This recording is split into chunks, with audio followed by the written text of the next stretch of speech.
Assalamualaikum gang, welcome back to Akar Petai Channel. Untuk video kali ni kita akan sembang tentang My Hero Academia, iaitu pengakhiran MC yang amat teruk sekali, Midoriya Izuku. Kita follow daripada season yang pertama weh. Kita tengok, kita hype, kita rasa benda ni terlalu hype, tapi kita akhirnya kena scam. Awak aku cakap kena scam sebabnya cerita ni daripada mula kita tengok MC ni, Midoriya ni, dia ni noob. Dia ni bocah. Dia ni duk selalu kena bully. Kesian kat dia. Dan All Might ni bagi satu quote yang power, yang kita harapnya dia menjadi legend antara. Kita harap dia ni menjadi legend, iaitu quote all for one. Jadi kita tahu dia adalah pewaris yang terakhir. Kita rasa hype gila. Kita follow daripada manga, kita follow anime daripada season awal sampai final season kot, sampai akhir cerita, dan kita tahu ending dia macam mana. Okey, sebelum tu jangan lupa tekan butang like, tekan butang subscribe, tekan butang share, dan tinggalkan komen dekat ruangan bawah. Kita akan kongsi pendapat kita sama-sama lah berkenaan dengan isu ini. Jadi aku letak dekat sini spoiler warning. Jadi untuk yang penonton yang sedang tengok final arc ni, apa boleh skip lah video ni. Kalau hampa nak tengok juga, apa boleh tengok lah. Hampa nak tahu ending ni macam mana. What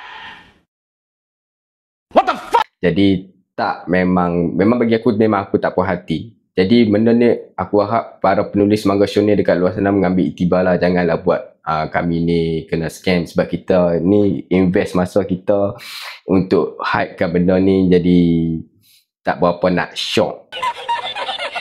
Maksud aku kata tak shock, aku boleh bagi point penting tau untuk apa sebab apa.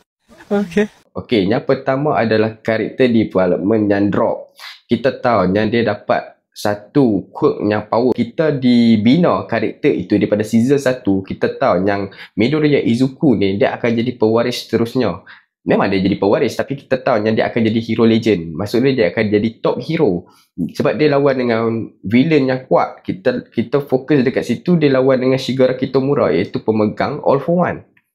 Dan kita tahu yang Shigaraki Tomura ini villain yang besar. Seluruh negara dalam cerita My Hero Academia ini tengah buru Shigaraki ni. Tapi lawan yang sebenar untuk Shigaraki ini adalah Deku. Jadi Deku ini memain peranan MC yang amat penting. Tapi karakter dia drop sebabnya, okay, kita pergi dekat final arc, kita pergi dekat final season yang aku kata teruk tu. Yang first kali kelas 1A, masalahnya tak pernah settle, dan hero ini menjadi side character dalam cerita dia sendiri. Faham tak? Jadi side character untuk dia jadi MC untuk side character dalam cerita dia sendiri.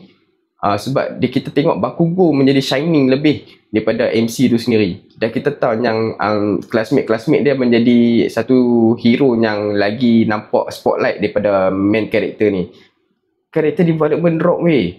Boleh nampak benda tu. Jadi orang kata benda ni tak apa-apa nak shock lah, sebab kita dia letak hype. Jadi itulah aku cakap, penulis manga shonen yang buat cerita ini menjadi satu sejarah yang buruk. Maksudnya kita tahu shonen ini tak pernah buat macam ni. Shonen, okay, kalau hang follow manga shonen, iaitu Naruto jadi Hokage sebab kita diberi karakter development yang macam tu.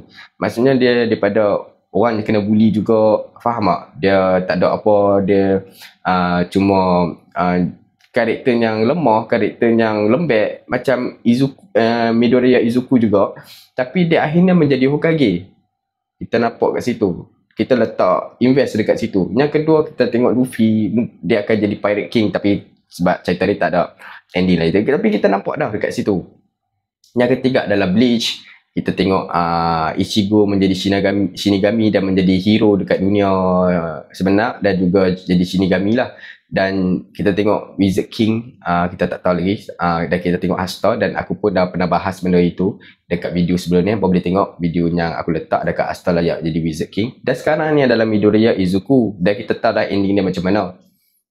Itulah aku cakap, benda ni kita invest, dan kita tahu pengakhiran dia tak berapa nak cantik. Dia jadi cikgu weh, dia jadi sensei, dia tak jadi top hero. Dan karakter untuk MC ni ditenggelamkan oleh classmate dia sendiri. Jadi aku baca last punya chapter.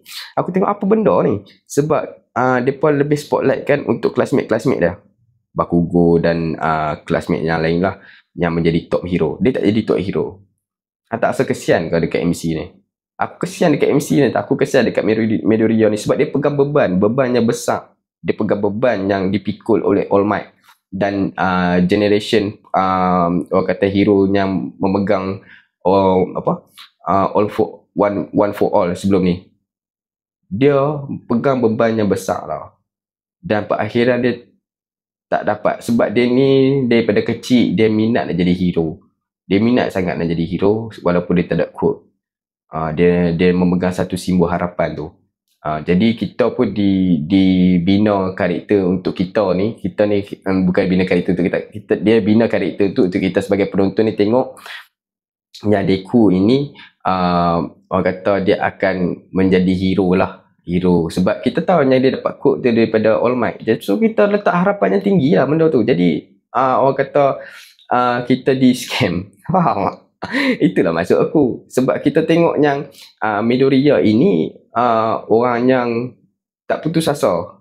Dia hampa boleh tengok fight scene dia lawan dengan karakter-karakter yang kuat dan dia build karakter dia menjadi lagi kuat. Akhirnya dia jadi quoteless. Iaitu quote dia hilang macam tu saja sebab dia pewaris terakhir. Dan All for One pun kalah dengan Midoriya Izuku dan dia juga menjadi peranan yang penting lah untuk cerita tu. Tapi akhirnya dia jadi quoteless dan dia jadi cikgu dan dia tak menjadi top hero. Dan ending dia macam tu saja. Okay guys, okay hampa semua dekat luar sana peminat My Hero Academia, adakah hampa berpuas hati dengan ending macam ni? Bagi aku tak nak ajak fight You serious? Okay, apa pendapat apa, tinggalkan komen dekat ruangan bawah lah. Setakat tu saja untuk video kali ni. Lebih kepada videonya orang kata luahan perasaan lah